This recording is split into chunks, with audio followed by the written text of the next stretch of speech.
parang boyfriend material. Oh, hindi pa.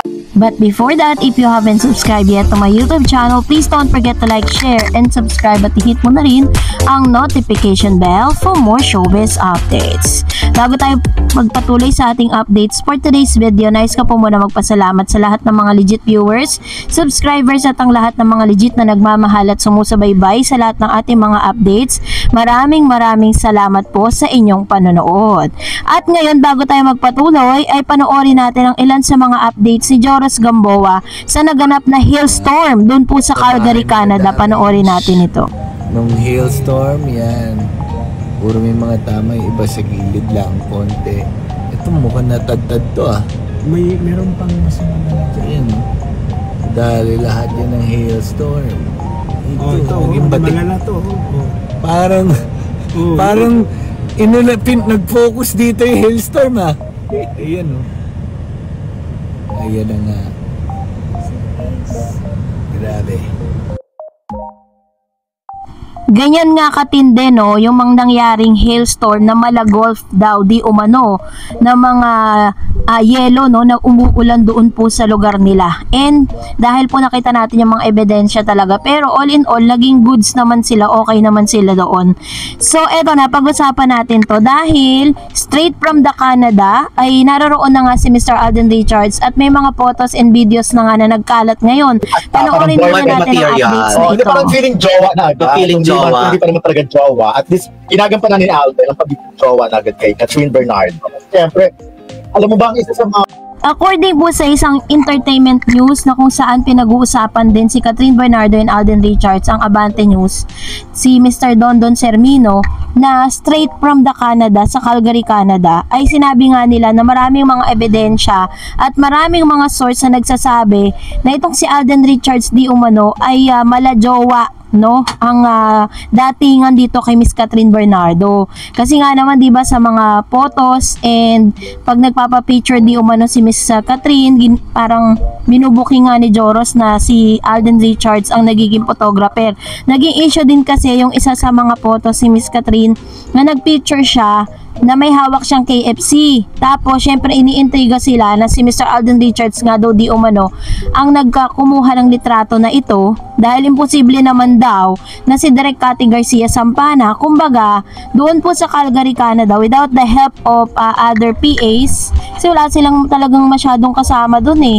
Talagang lahat po ng mga pagluluto, pag-aasikaso, sila lang po talaga gumagawa nun, lalo pag namamasyal sila. Although si Mr. Alden Richards kasama niya si Mama Ten tsaka si Laysam, dahil sila po yung nag-aasikaso dahil may mga other errands din na ginagawa si Alden Richards at kailangan niya talaga si Mama Ten sa mga lakad niya. So nakita di umano ng ilan sa mga kababayan natin doon kung paano po naging jowa material itong si Mr. Alden Richards. Tila baga kinukumpirma talaga nila na talagang totoo nga talaga na may relasyon na at nakikita na yung mga ebidensya kung paano po alalayan, kung paano pong si Alden Richards is talagang inaalagaan si Miss Catherine Bernardo at kung paano po talagang hawakan ni Mr. Alden Richards itong si Miss Catherine. Makikita naman yung mga ebidensya, 'di ba?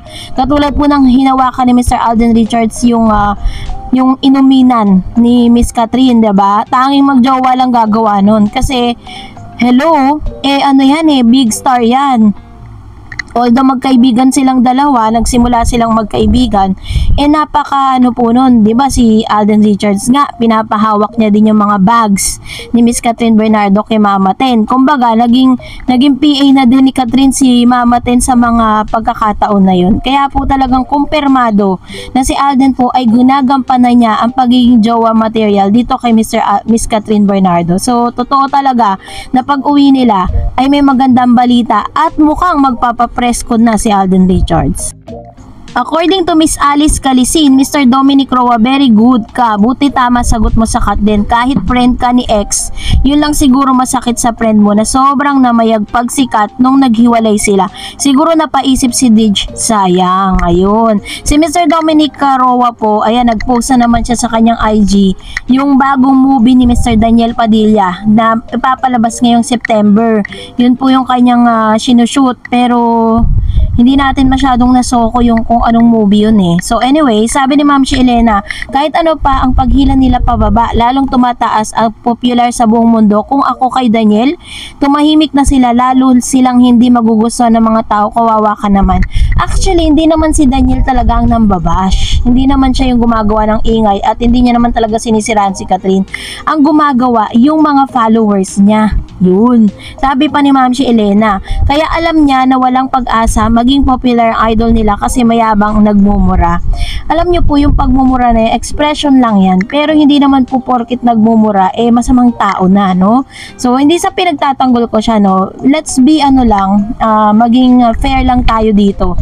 Pero yun nga, kasi katulad ng sinabi ko sa inyo, hindi po directly si Mr. Daniel Padilla ang talagang naninira at nagsasalita ng masasama, kundi yung mga followers. But hindi ko naman sinasabing lahat, no? May mga followers kasi sila na parang kung ano-ano yung pagbibintang na ginagawa nila kay Miss Catherine. And sabi pa ni Ma'am si Elena, lalo siyang pababa, siya mga fans sila naninira, binabash si Catherine. Sana mag-move on at tulungan nila si Daniel. Sigurado gigibayan sa takilya at bumangga. And of course, another, if they call themselves Katniel, they should support Catherine too. If they are not supporting Catherine, they should not call themselves Daniel fanatics or something. True. Kasi nandun yung pangalan ni Catherine kaya nga Katniel, Catherine and Daniel Padilla. So, yun lang po kasi talaga yung naging pangit, 'di ba, sa fandom. Katulad ng isang fandom na kung saan talagang kung siraan nila at kung ano-ano sinasabi nila kay Miss Catherine, kung ano-anong pamimintas. Pero pag tinignan mo naman mga dugyot, 'di ba? Kung makapamintas kay Miss Catherine, akala mo ang gaganda, 'di ba? May mga ganun fandom eh.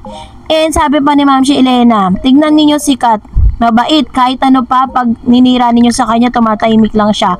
At si Alden naman, mabait, tahimik, very professional siya. Kaya tingnan nyo, mahal na mahal siya ng mga tao buong mundo.